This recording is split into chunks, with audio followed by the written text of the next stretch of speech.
I'm Pamela Powell, film critic for the Daily Journal's Real Talk. Movies, everyone loves them. Opinions, everyone has them. But your opinion is the one that matters in reviewing films. That's what makes the Daily Journal's web series different. You become the critic for the newly released film. Now sit back and see if we agree on a film, or do we agree to disagree?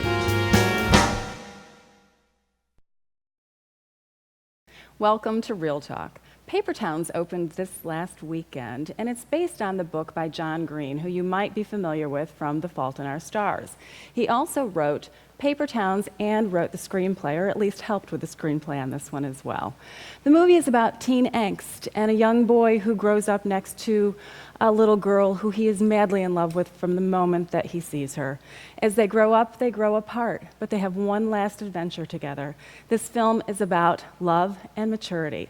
And we have with us today Sam Brinkman to talk about the film. And Sam, you have read the book.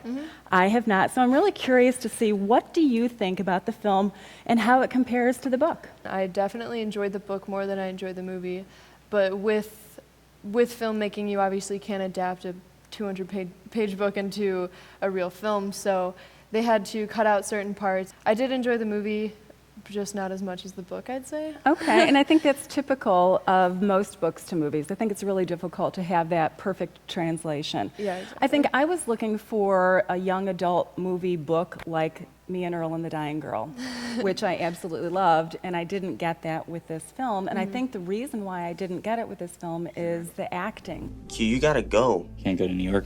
What is stopping you? Like 1,200 miles? You love it, right? Yeah, I do. With the actors that they chose, they obviously didn't want to choose like Kristen Stewart, just like well-known actors to do it. I feel like that's just one of John Green's preferences. He didn't help do the casting and everything, but they chose actors that weren't as good as they could be, but I guess that he wanted the feel of like people that were unknown, maybe like help them get better. I'm glad that we do agree on that aspect, because I felt like the actors would take a great big breath, let it all out, and then start talking, and then they're down into this. And then I am lulled to sleep. And I think that the characters Radar and Ben IP.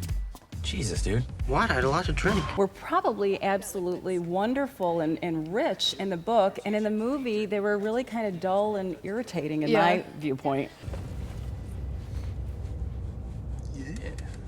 Nice. In the book, actually, they did have a lot of bigger parts in there that they didn't in the movie, so it's kind of disappointing. But yeah, and it was amazing to me too when they had the part about Revenge Night, and you know, there were some pretty funny parts with that as well. The camera being shot with a guy, which was hilarious. Yeah. But it felt like everything was just flatlined all the way through. The energy just wasn't there. It's like, we're going to go break into this house, and then we're going to go steal some things, but we're really not breaking and entering. And that's the kind of tone that I got throughout the entire film. Why can't you just get one of your underlings to help you out, like Jace or Lacey or Becca? They're part of the problem, actually. What problem?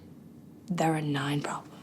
It was definitely a lot bigger in the book. Like, that was my favorite part of the whole book. It was a whole, I think it's like 81 pages. It's weird that I know that. Not that you were counting, yeah. Yeah, not that I was counting or anything, but definitely way more exciting. Like, I can get through that part in under an hour, because it's just like you want to keep reading. You're like, what else are they going to do? So from an upcoming filmmaker's perspective, tell our listeners what you thought of the film and whether or not you would recommend it. I would recommend it to a younger audience, especially like kids in high school, because kids in high school like a relatable story, and would kind of deliver that. But in an adult's perspective, I'm not sure.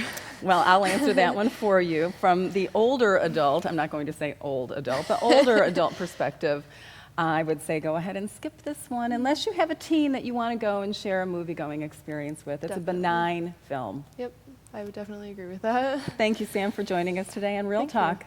Thank you. And that's it for another Real Talk, the movie review show you can access anytime and anywhere. Be sure to check out previous episodes as well as all my movie reviews at the Daily Journal's website. That's daily-journal.com.